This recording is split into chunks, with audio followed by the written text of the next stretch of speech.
you know, I think that for some kids can be, you know, something that affects them. So it's a range of abilities. Range of abilities and experiences. Yeah, for me, we're done. For me, I started out thinking, there's no reason that all these kids can't get there. And then we did some formatives, and it was, you know, clear who was going to have a little bit farther to go to get there. And then I had a couple kids who were gone a lot, and so then that was starting to be difficult to make sure that they had the material to be able to do the next step. So that's when I thought, well, we'll see how this data turns out in the end. Still hopeful, but not as confident. I had a variety of different levels of anxiety in a way that I hadn't experienced in the past. So I mean, I had, you know, just from kids who had sort of normal anxiety where they're, you know, nervous and want to do well on the assessment, to kids that couldn't speak or move, or, you know, had to be pulled out of class. I mean, so there was a lot of stress and tension around this that I hadn't felt, and I feel like it was because of that preparation piece. I feel like there were some kids that came in with, you know, skills that were a little bit lower, and so the stuff that we normally would ask of them and ask them to do, it takes longer. You know, I kind of feel like if I would have had another term, that we all could have been on the same page, but I'm not so confident that we'll see that. Right. In these scores. So your prediction was that the kids who had more anxiety were probably not going to score as well. Do as well. Yeah. I had one that was riddled with anxiety as well. And when it came time to speak, she was super nervous. And so I know that played a role here as well. And in another student, maybe got some senior slide a bit early. That could have been a student. Some of the absences in my case for the absence. Yeah, there were absences. There was a lot of formatives missing that weren't made up. A lot of opportunities that maybe should have been retaken. Well, maybe depending on how the data comes out and where we are with that, we'll strategize what to do about some of those things too.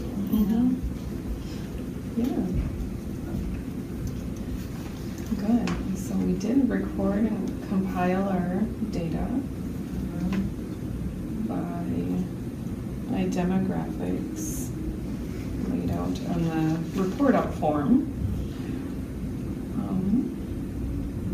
And our next phase is observing, looking at patterns, trends, surprises, maybe new questions that came to your mind based on the data we had. So just what we see, not why. Exactly. I was about halvesies on my, you know, when I look at all of them, about half of the kids in each of the different demographics seemed to meet that goal pretty consistently in all the different categories. When you have 7 and you have 3 of them that met it, can't do 3.5. So Right. So that's, I guess, what I observed about my data.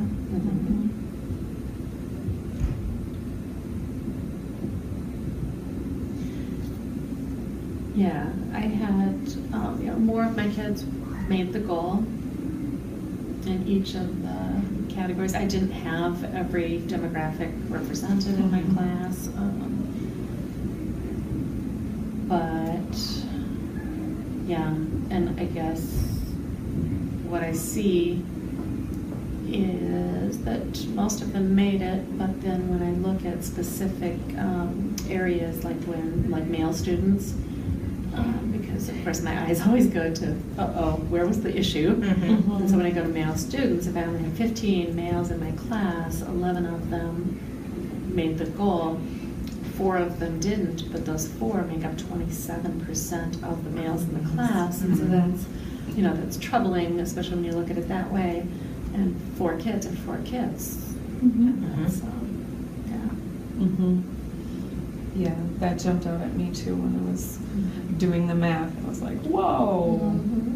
And I also, I think all of the kids showed improvement from one term to the other term, and that, perhaps next time, just thinking about our goal that in all 5 categories that they either exceed or meet, I think I looked and I had, there were some kids that were slightly off of it.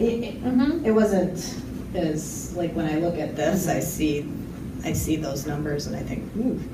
But, if you were to extrapolate it out to the next step and the next step, I think we didn't have anybody that didn't meet in all of the, they were close basically, but not quite there. It was maybe a category that held them from, and it was something that had been consistently an issue for them, I think, that. Yeah, we're set up to measure the end and not give credit for progress unless it is over the threshold. So, if, like you said, if you could have had them longer, maybe you could have helped with some of the anxiety, maybe. So I think we've kind of moved from the observing to starting to talk about this. Some inferencing here and hypothesizing, explaining. Sure, it's natural. Yeah, it's very natural. Going back to a couple observations. Yeah, I as well didn't have all demographic groups represented, and so many times I wish I did, to get a bigger picture of what impact I might have on student learning as a whole.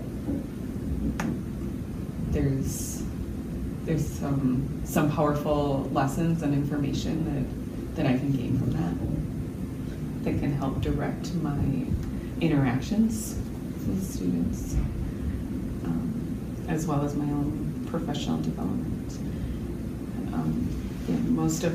I also was thinking about the explaining in the 5 categories that we're assessing, and once overall, like Karen, my data looked great overall, and then once I looked at certain demographic groups, then where one kid makes up 33% because you only have 3 in a certain demographic group, it is alarming. And that kid matters.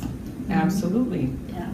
Every kid does. And I do think this isn't observing anymore really, but to come back to that question of why might we not have a certain demographic at a certain level or in a certain class.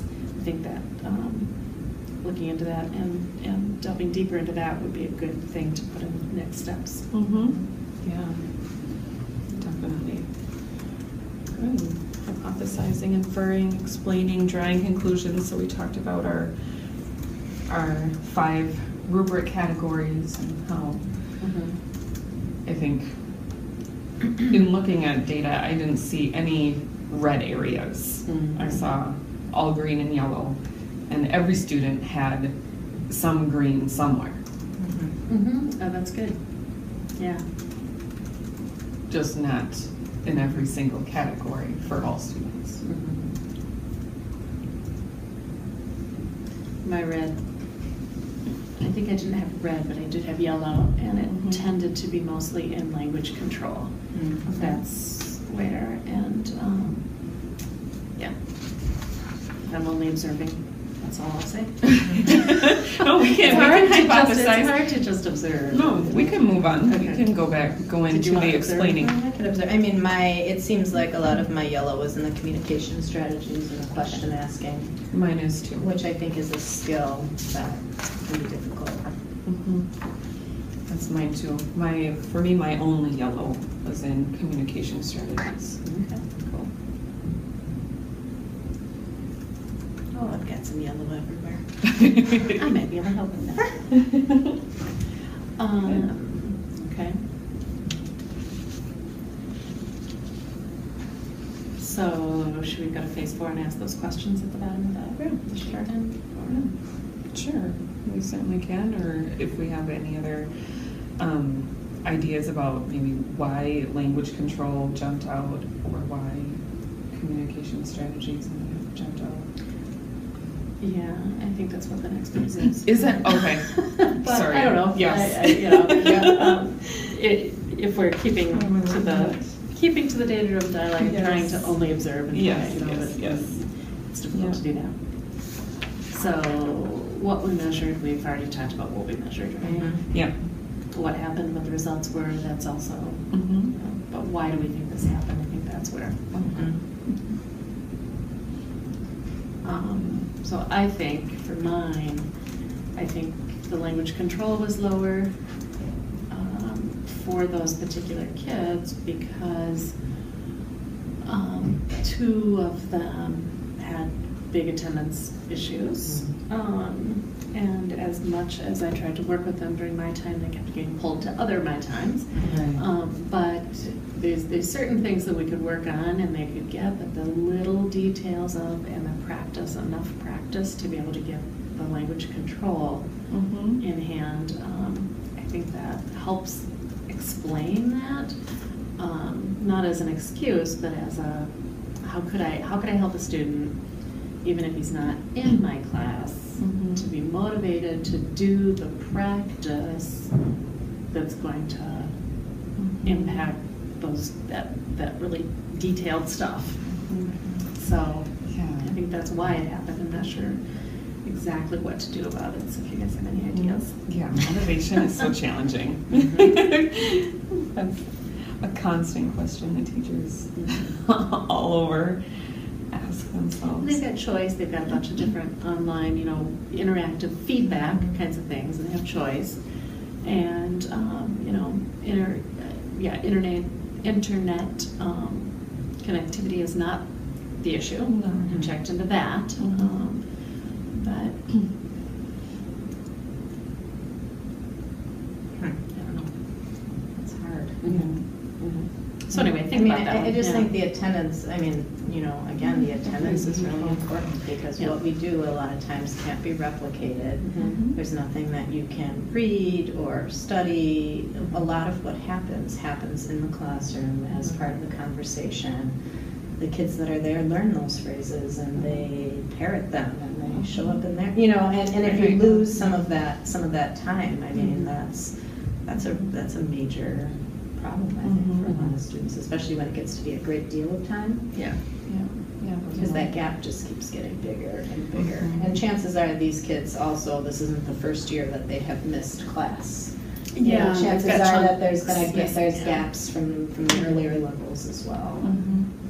And as far as teacher efficacy, I mean, yeah, I guess we do make a difference Mhm. because they need to be there, and that's the positive side of it. But the other side of it is, okay, then, if missing class is a behavior, then how do I still get the evidence from them, and how do I still get the grade to, how do I still help them not lose out academically? And I think at some point they do because they're not here to experience everything.